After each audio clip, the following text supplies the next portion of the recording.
So based on the managers who would actually come to United, I don't think any of them would be able to do anything. So you had to finish for you. It's over. We've seen it. I think they're done. The club now.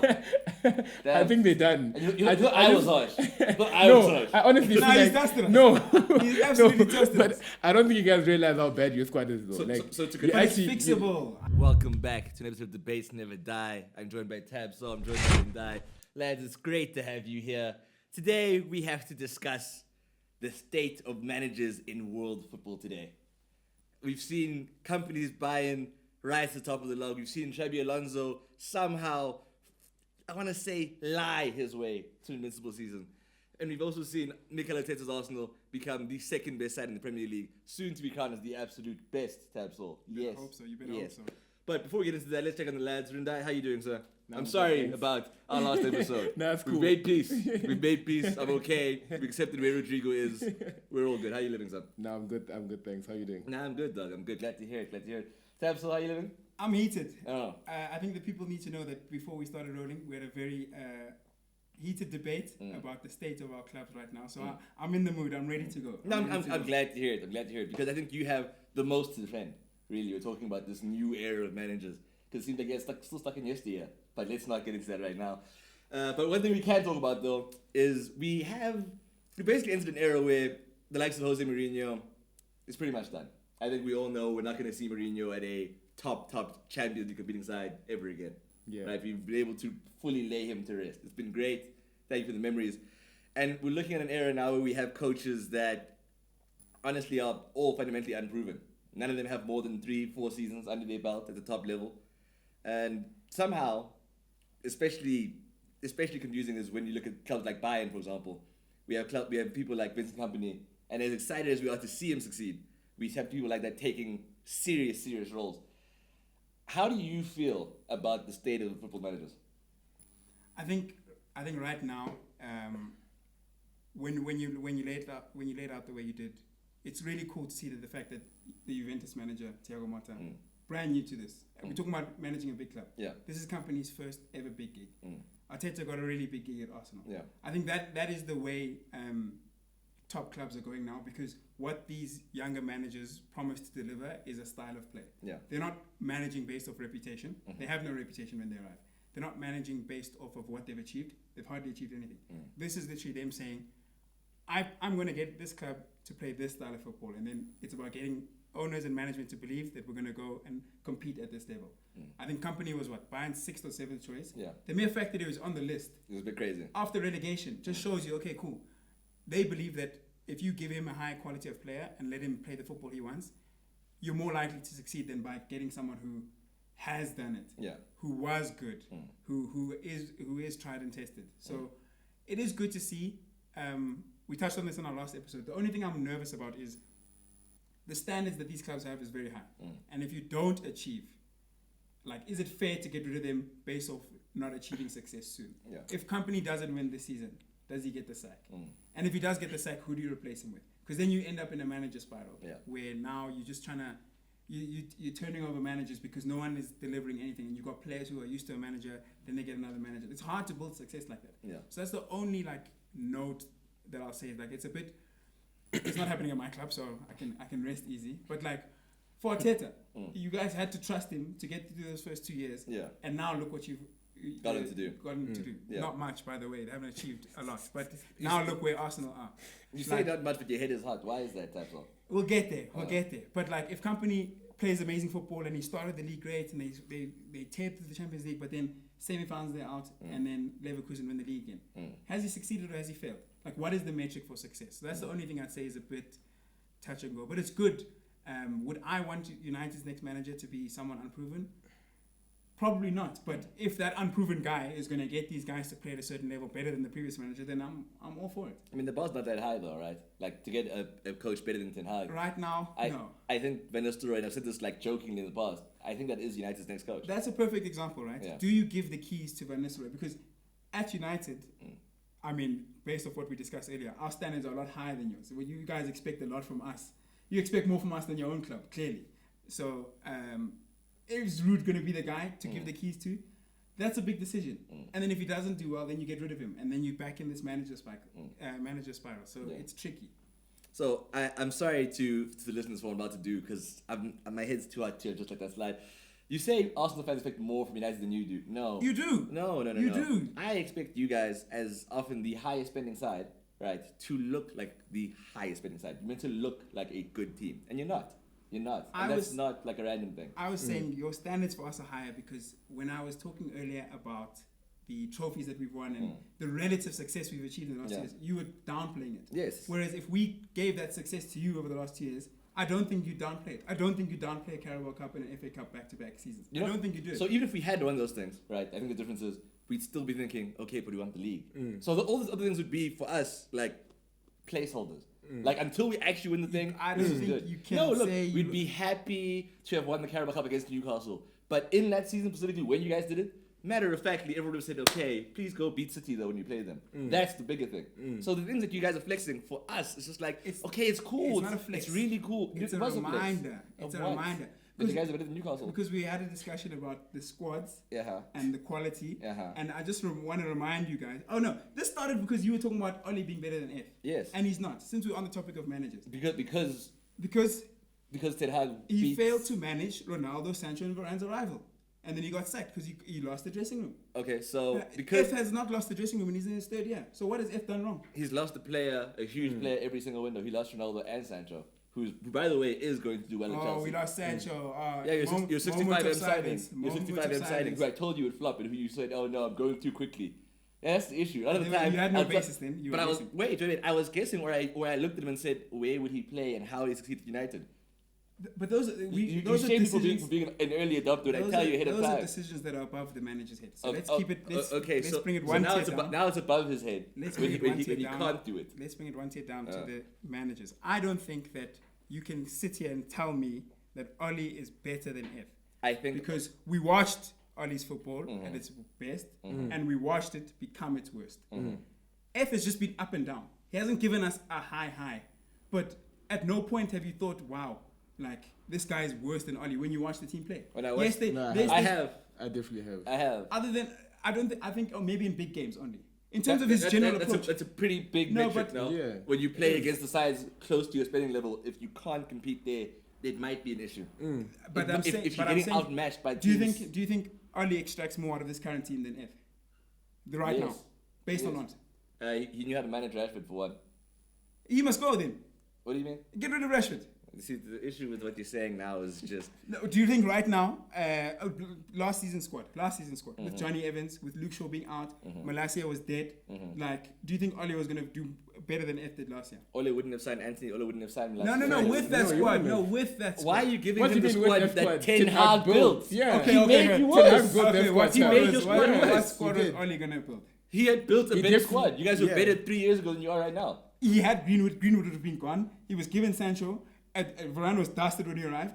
We saw how he managed Ronaldo. There was not a lot of evidence to say that, if Oli just pushes through this, things are going to get a lot better. No. And that's why he lost his job. Things weren't going to get better, but we're talking about things out of his control, as you said, when you defend Erik Ten Hag. I'm talking about the fact that an inexperienced coach, because ultimately at the time, if we look at it in terms of this big conversation, you guys had taken that big leap forward with an inexperienced coach then. And then you went against that, and you got Ragnick afterwards. And then you guys shut yourself in the foot. I'm not talking about the timeline. We're talking strictly hypothetically. From when Ole... Do you think last year's squad with those players? I know they're Ten Hag's players. I'm not saying they're not his players. I'm saying, do you think Rindai, Ole could have extracted more out of those guys? More or less the same. He probably probably not. He probably would have had better vibes. He probably would have better vibes. Probably wouldn't have lost Sancho. But like, what else happened? You wouldn't have... Anthony's still Anthony. Anthony's still Anthony. How is Anthony there? What do you mean Anthony's still Anthony? I don't think... no one is going to get more out of him because he realized that level was... But Ten Hag bought Anthony. Hold on. Anthony would have played less. 100%. Under Ole. 100%. Yeah, he probably would have played... He wouldn't have been signed in the first place. He wouldn't have been signed in the first place. But I'm saying, I think questioning Ten Hag's decision-making versus his actual ability to... I think Ten Hag's highs... have been few and far between. But I think his highs are slightly higher than Ole's highs, which were lives against winning away at City. Double against City, by the way. Yeah. Okay. But I'm saying those performances, that Carragher's underdog football, that was not sustainable. Like, we played better in last year's FA Cup final than we did in those performances where Ole beat City, right? Yeah. So I'm saying what Ten Hag has shown glimpses of his ideas. I'm not saying I back them fully, but I'm saying I don't think Oli could play that type of football. We won. Remember that crazy away streak United had. It's because we're going to the King Power and going to the London Stadium and parking against West Ham and Leicester. Ten Hag is losing these games away at these grounds because he's going for it. That's what I'm saying. I don't think Oli is now going to extract more. That's all I'm saying. So I don't think you can sit there and tell me Oli is the better manager. I don't think so. I think you can have higher points tally more frequently. Kind of shows that you're the better coach. I think so. Your points tally is relative to the teams you're competing against as well. You can only compete against what's in front of you. 100%. And we're competing against this Arsenal juggernaut, this unbeatable Arsenal. We already know about Man City. I was told Chelsea's better than us. I was told Spurs are better than us. Newcastle, Villa. So look at what Ten Hag is competing with. You just said six teams have a better squad than him. And you guys spend more than all and those we finished teams. 7th. Everything's fine. but Ten Hag built the squad as well. Yes, he built the squad. In fact, and that's on him. When Villa are signing Onana, United are signing Ugarte. Okay, that's the big difference. Then maybe let me, because we can't spend too long on this, but let me separate it. I think we're all aligned on F's signings. He's in the red zone there. He's getting an F. Horrible, yeah. He has not made good signings. Yeah. I'm talking about now, you have a group of players in front of you. Give Oli and F Chelsea squad. Who's extracting more? Ole. Are we sure about that? Yeah. Yeah, okay, let's move on. I have nothing to add. So when we're speaking about coaches in this new era, we also have to, I guess, fully look at what Xabi Alonso's doing right now. Right? No one expects him to go unbeaten. No one expects him to win the league. To have upset Bayern's monopoly. In some ways, he's already a Leverkusen legend. They never won the league before. What does his season now look like, in your eyes, Rindai? I don't think he has any pressure, to be honest, because I think what he did last season is going to carry him for at least, another few years. I don't think anyone is expecting Leverkusen to win the league again, especially with how Bayern are looking right now. So I don't think he has much pressure, to be honest. And I feel like we all know that the Madrid call-up is going to come at some point. So I feel like just as long as I don't expect him to win Bundesliga, but as long as he competes with Bayern, maybe does something real in the Champions League, maybe quarterfinals, I'll be happy with that season. Okay, so do you think it's like the idea now with a coach like that is just to trust his process? So if he was to go to Madrid right now, do you think he'd be content with those that level of results? With the squad that we have, knowing he's coming in having only won once, that he is going to be trying to give us a style of football more than anything else. Is something you'd want at a big side? I feel like at Madrid, we all know you have to win. So he has that pressure of having to win it when it comes to Real Madrid. But at the same time, I feel like like I said before, what he did at Leverkusen was, invincibles against Bayern Munich. And speaking about that, I want to touch on company as well. I feel like, he has to do something real in the Champions League. I'm not going to give him depth for winning the Bundesliga because, Leverkusen had a 1 in a million type season, and winning the league at Bayern that's standard. You're not gonna. You're not gonna get paid for that. So I feel like he has to do something real in the Champions League because Tuchel tried in the Champions League. He almost knocked out Real Madrid. So I feel like company definitely has to at least be in the semi-finals. But then we're talking about company who's never managed in the Champions League. Is that not too much pressure on him now? Comparing him to what Thomas Tuchel did, a Champions League winner, but isn't that a Champions League finalist with PSG, a Champions League winner with Chelsea. Like he had pedigree. So now, if we're saying company has to deliver in the Champions League in his first Champions League campaign, are we not asking too much of this guy? I know we're asking a lot, but you are the Bayern fan here, right? What are you expecting? What's okay? If you guys don't make it out of this league stage, surely companies being looked at a little bit. 100%. No. So there is still a level he has to achieve. But I'm saying, I think a quarterfinal knockout to a better side. The eyes cannot point at company. But when you say better, like who? Let's say they lose to Atalanta. You know the draw now. You know how the draws work. Bayern City, Bayern Madrid. We're talking that level of game. If he loses those two legs, and it's also the way you lose. If you lose 3-2 on aggregate, there's a way you do it. If you lose how Tuchel did, Tuchel lost. We say because he took off Kane, but he went for it at the Bernabeu. He had a lead. He did everything he could. I think when Bayern got knocked out of the Champions League last year, it was more like, it's because it's Real Madrid. Not because Tuchel, you messed this up. That's what I'm saying. I think it's dangerous to put that standard on company now to say, you've never done this before. You're learning on the job. You had a massive... I think he knows the pressure is there. And I agree with you, Rindai. He has to win the Bundesliga. He has to win the Bundesliga. But Champions League is a different kettle of fish because you're competing against. I think Bayern versus Barca is a huge game. Yeah. Like if Barca not right now, but like when you get to that stage of the thing, it's more about how those teams are doing. I think to say now, Champions League semi or bust, that's harsh. Yeah. I think that's a little bit harsh. You think so? I think so because it's company. If it was another manager, let's remember there was a rumor that Bayern wanted Ten Hag. Yeah. If Ten Hag went to Bayern, would you have the same expectation of him as company? Yes. Wow. I would. Wow. But knowing what Ten Hag has done at United, knowing that he struggles to sign good players, knowing that, would you still say no, you wouldn't, because you're like, no, actually, I don't rate this manager that much. Yeah, but so I think, to his credit, you're putting this pressure on company because you rate him highly. You must rate him. I don't think it's because I rate him highly, but it comes with the territory. You get me? You at chose the club, to go to Bayern Munich. level. Yeah. And I know that goes back to, and we won't stay too long on it, Ten Hag needs to be doing better because he's at United. Exactly. It comes with the territory. Yes. We all have high standards for United, just like this. We all have the high standards. Okay, but in terms of, if you're talking about like a level of success, right, relative to where you are, would you say Arteta's been successful at Arsenal? Arteta. I was the biggest advocate for Arteta, keeping Arteta after those first 2 seasons. Would you say he's been successful at Arsenal? No, not yet.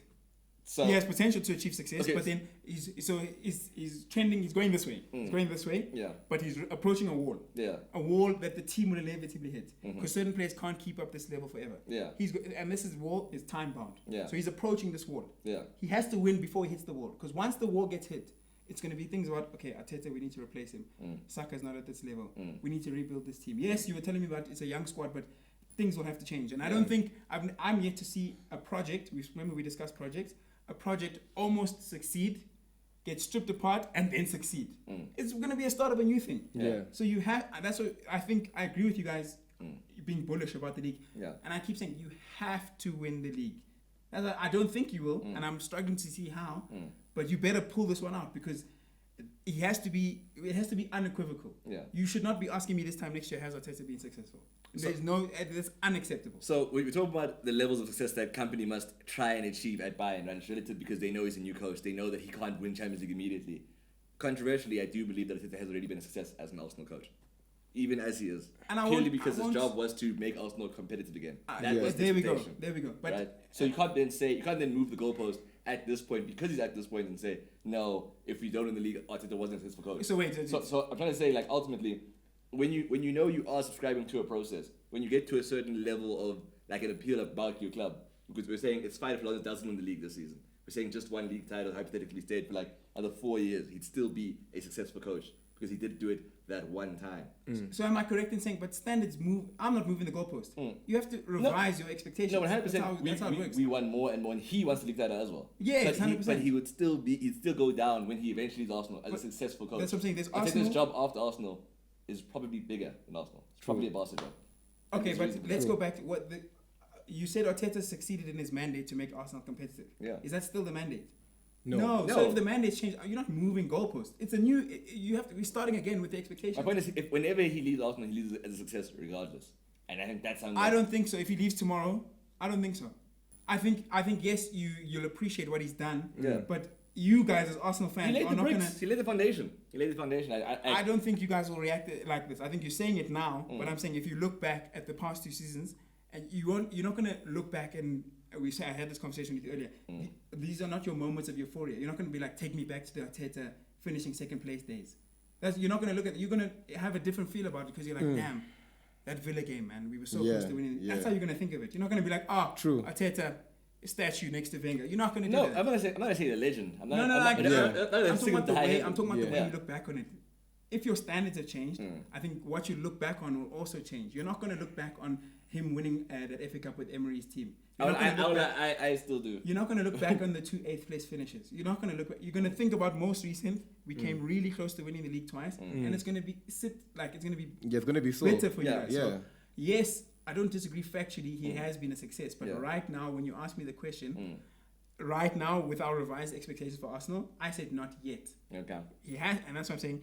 If you're asking me in a year's time, if Arteta's still there, has he been a success and he hasn't won anything? My answer will be an unequivocal no. If you guys don't win anything this season, okay, and I think yours should change as well. If you go through this season, and you're downplaying a Carabao Cup, but God forbid you don't win anything this season, would you take a Carabao Cup over another trophy this season? You probably would. Carabao Cup in what league position? it does second. Carabao Cup, but you got knocked out by Bayern in the Champions League. You lost to the City juggernaut. Haaland scored 60 goals. FA Cup, it was a fixture clash, so you couldn't play your best players. At the end of the season, Arteta, you have to have something, bro. Not because we can put up with the last 2 seasons because everyone could see Arsenal were going somewhere. After this season, if you don't win, where are you going? To win the league? And you made a good point that after Pep leaves City, depending on how they handle that, Arsenal are probably the best side. But then you need to start winning the league by 20 points with 95 points. You need to start doing that to the rest of the league. Okay, in all seriousness, this is a very bullish, nothing thing to say. If Pep leaves at the end of the season, Arsenal win the next 3 league titles. I don't. Not next 3. I think the next one you'd be clear favourites. Next 3. Who says City don't replace Pep with Alonso, Company? I don't feel Mata. I don't think there's a single Inzaghi of all these young coaches. Brendan Rodgers. No, I'm joking. Besides Inzaghi, all the coaches you just named, legitimately, I don't think are better than Teta. I don't. I think that they all have very notable flaws in. Maresca. Yeah, exactly. A guy you don't know, bold man. I'm okay.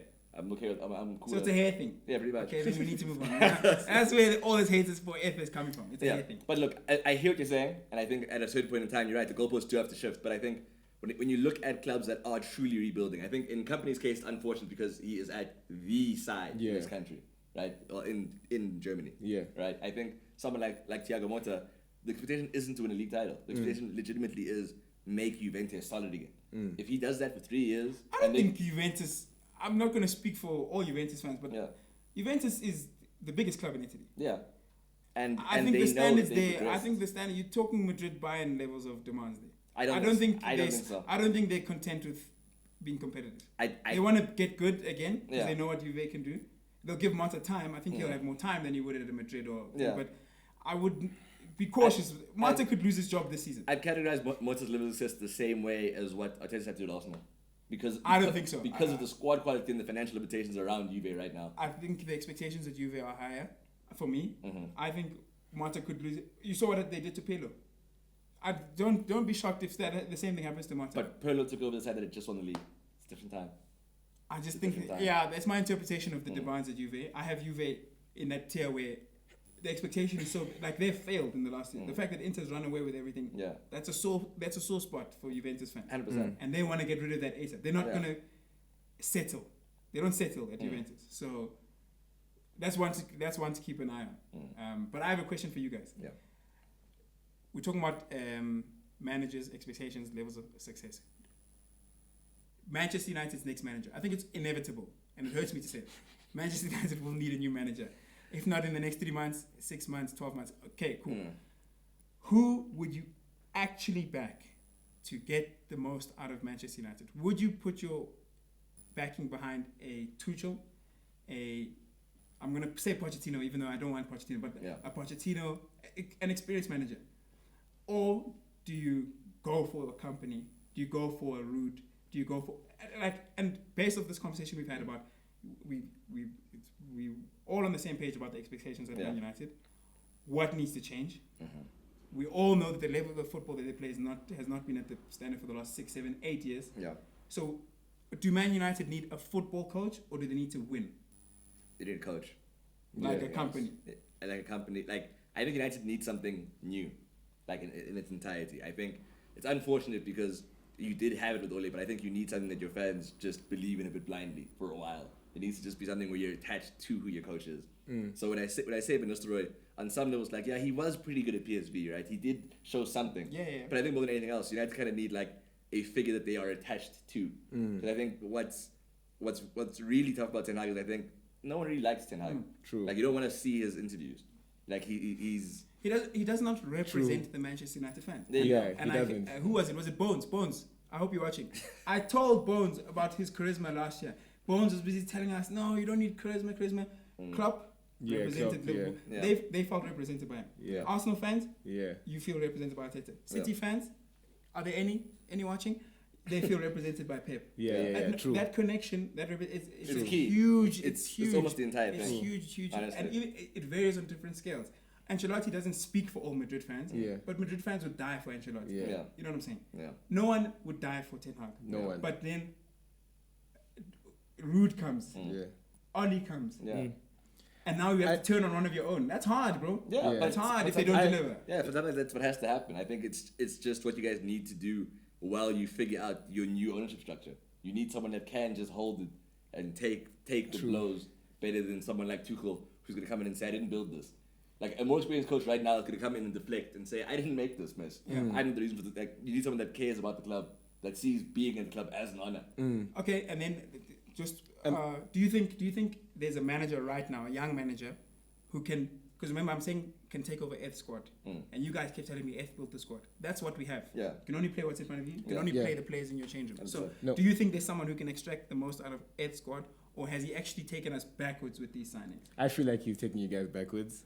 I don't see any manager who can come and work with what you guys have. I would like. But also, when you say work, what are you saying? Like to win or to be like a good football inside? Because you don't think Postecoglou could cook with this squad? To win is definitely far-fetched. But even just to be relatively competitive, I don't think so, bro. Like winning week in, week out, no one can get this. I don't think so because you think United shit? I do. He's saying there's nothing. He's saying you guys okay, let me ask you guys a question. Yeah. Who, in your opinion, who is United's best player? Bruno Fernandes. Yeah. Okay, who are your top 3 players? Bruno, Rashford, Nah, it's not Rashford. Let's be honest. Mainu's probably there. I don't Bruno, Rashford, Minor's my top 3. You've what? Bruno, Rashford, Minor. Okay. I've got Bruno, Martinez. Shit. Yeah. I put mine. Yeah, you put mine. But that's a bad squad. I feel like you guys don't realize how bad your squad is. Like your squad is not good. Because wait, hold on, right? I know, United fans love Garnacho, but I feel like Garnacho is performing this well because no one else wants to perform this well. I honestly don't think he's that great. I rate him, but I don't think he's that great. Fair enough. Right? I can't argue that. And obviously Anthony, Mason Mount, we know your squad isn't great, bro. Your squad actually isn't great, and I feel like United need a manager who knows exactly what he wants. And a lot of guys have to go, bro. I won't lie to you. So a lot of guys pick have to one go. coach. Who's the guy for you, blindly? I don't think anyone can work with this kind of squad. Pick someone. Pick someone. Because we can't have no manager. If we second, we can't go to the next game without a coach, dude. But my point is that whoever pick a guy. He's saying they're going to pick their own team now. No, my point is whoever you pick. I don't think they can. One guy in the world. Just say one name, bro. I don't know. Say club. Say something. No, the thing is that obviously I can mention names, but I feel like the managers who can actually do something at United wouldn't come to United. That's my point. Okay. So based on the managers who would actually come to United, I don't think any of them would be able to do anything. So Seattle finished for you. It's over. We've seen it. I think they're done. The club now.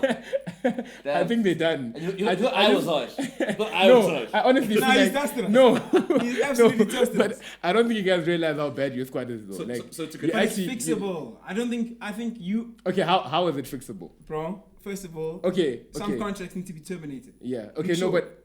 Marcus Rashford. Okay, no, wait, Tab, give me your best starting 11, right? Based off the players that you have right now, yes. Oh, 9 goals. Right back would be Mazraoui. De Ligt Martinez, Shaw. Sure. I said everyone's fit. You just said release him. No, he said but he's still playing now. Okay.